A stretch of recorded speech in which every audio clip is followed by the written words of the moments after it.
রহমতুল্লাহি ওয়া বারাকাতুহু। শুধু দর্শক, আজকে আমি যে বিষয়ে বলবো খুব মজাদার একটা বিষয়। খুব মজাদার একটা বিষয়, এমন একটা জিনিস যে আমাদের দেশের পুরুষ মানুষ যারা আছে এমনি তাদেরকে ঠেকানো যায় না। আর তাদেরকে যদি এই পথটা দেখাই দেওয়া হয় তাহলে এই দেশের নারীদের যে কি হবে এটা আল্লাহই জানে। আমি বলবো আমাদের দেশ থেকে বেশ দূরে একটা দেশ আছে, যেটা আমাদের দেশের অনেক মানুষ, মানে অনেক হুজুররা, বিশেষ করে হুজুররা, অনেক মানুষ না, হুজুররা তাদেরকে অনুসরণ করে, তাদেরকে মডেল হিসেবে যোগদান করে, মানে অনুসরণ করে।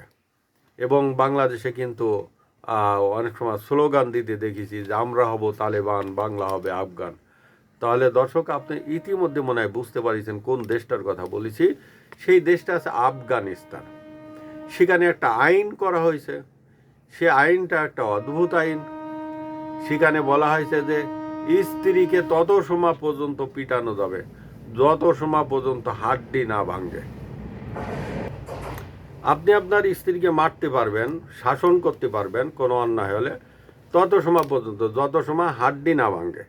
হাড্ডি না ভাঙে আপনি দরকারে ছেঁচে ফেলাবেন, কোনো অসুবিধে নেই। হাতুড়ি দিয়ে পিটাবেন, কোনো সমস্যা নেই, কিন্তু হাড্ডি যেন না ভাঙে, রক্ত যেন না বেরোয়।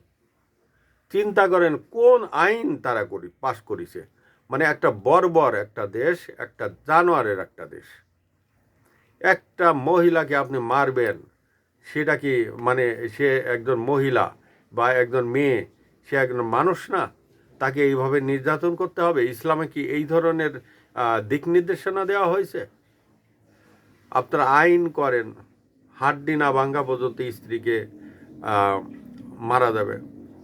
আপনি যদি একটা লাঠি দিয়ে মারেন, পিটাইতে পিটাইতে করেন, তার শরীরে দাগ হয়ে যাবে কিন্তু রক্ত বেরোবে না, মানে হাড্ডি ভাঙানো যাবে না আর রক্ত বের হওয়া যাবে না। এ হচ্ছে অবস্থা। আপনি যদি পায়ের তলায় পিটান, হাতে পায়ে পিটান বা মাথার নিচ দিয়ে পিটান, তখন আপনার রক্ত কিন্তু বেরোবে না, কিন্তু ওই মানুষটা কিন্তু শেষ। এই মানুষটা কিন্তু শেষ। এই দেশটা একটা অন্ধকার যুগের দেশ, অন্ধকার যুগের দেশ। এটা আছে প্রস্তর যুগে চলে গেছে দেশটা, প্রস্তর যুগে চলে গেছে। এই ধরনের যে আইন, এটা বর্বর আইন। সারা বিশ্বের মানুষের এই জিনিসগুলো দেখা উচিত। আর সারা বিশ্বের মানুষগুলো এগুলো দেখবে কিভাবে? এই দেশটা তো আপনার হয়েছে, কারোর সাথে কোনো সম্পর্ক নাই। একমাত্র তাদের সম্পর্ক আছে সম্ভবত পাকিস্তানের সাথে, তারা ব্যবসা করে। আর আরেকটা ইসলামী রাষ্ট্র আছে ইরান, ইরানের সাথেও তাদের কোনো সম্পর্ক নেই। আর আছে সম্পর্ক আছে চায়নার সাথে। চায়না ব্যবসা বাণিজ্য করার জন্য সেখানে যায়, আর কিছু খনিজ পদার্থ আছে এগুলোর জন্য যায়। আফগানিস্তানে প্রচুর খনিজ পদার্থ আছে, কিন্তু সেই আফগানিস্তানে মানুষ যায় খনিজ পদার্থের জন্য, কিন্তু তাদের সাথে কারোর কোনো কূটনৈতিক সম্পর্ক নেই। সেখানে মেয়েরা লেখাপড়া করতে পারবে না, মেয়েদেরকে লেখাপড়া করা কিন্তু বন্ধ। মেয়েদের সম্মান বলতে কিছুই নাই, এবং মেয়েরা অহরহ সেখানে নির্যাতিত হচ্ছে। সেখানে এমন একটা অবস্থা, দরিদ্রের কষাঘাতে তারা জর্জরিত। 1 কেজি আটার দাম বাংলাদেশি টাকার 400 টাকার উপরে, 1 কেজি আটা। সে দেশে তো তারা ভাত খায় না, এই রুটি দিয়ে বিভিন্ন জিনিসপত্র বানায়, রুটি টুটি বা এই গম দিয়ে বিভিন্ন জিনিস তারা বানায়। এই গম জাতীয় খাবার টাবার এগুলো খায় তারা। ধান টান সে দেশে হয় না, তারা খায়ও না তেমন একটা।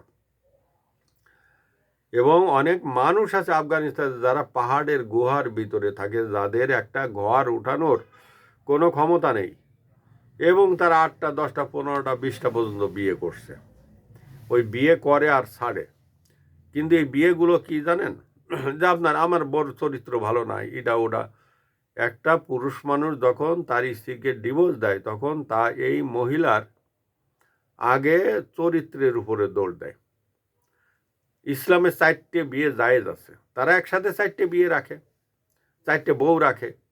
কিন্তু পোলাপানগুলো তো আর ডিভোর্স দিতে পারে না, পোলাপানগুলো তো অনেকে, কোনো ফ্যামিলির 10, 15, 20, 30টা পর্যন্ত পোলাপান আছে, খাইতে দিতে পারুক আর না পারুক তারা পোলাপান জন্ম দিচ্ছে। মানে ইসলামে নাকি আছে, যার যত ছেলে মেয়ে আল্লাহ তাকে তত পছন্দ করে, কিন্তু তাদেরকে তো লালন পালন করতে হবে।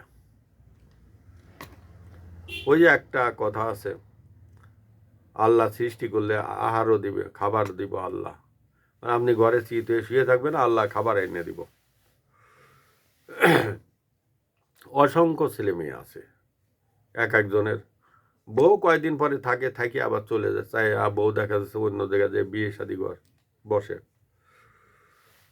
আমাদের দেশের হুজুররা এই দেশকে অনুসরণ করছে, একটা মডেল হিসেবে দেখে। আমাদের দেশের এক শ্রেণীর হুজুররা একটা মডেল হিসেবে দেখে। সম্প্রতি একজন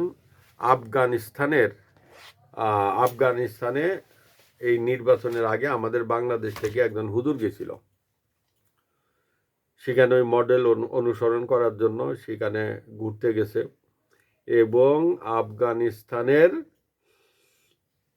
শাসন ব্যবস্থা বাংলাদেশে আনা যায় কিনা পরীক্ষা নিরীক্ষাভাবে তারা এখানে গেছে দেখাশোনা করতে। এবং আফগানিস্তানের এই জঙ্গি তালেবানরাও বাংলাদেশে গোপনে সফর করে গেছে।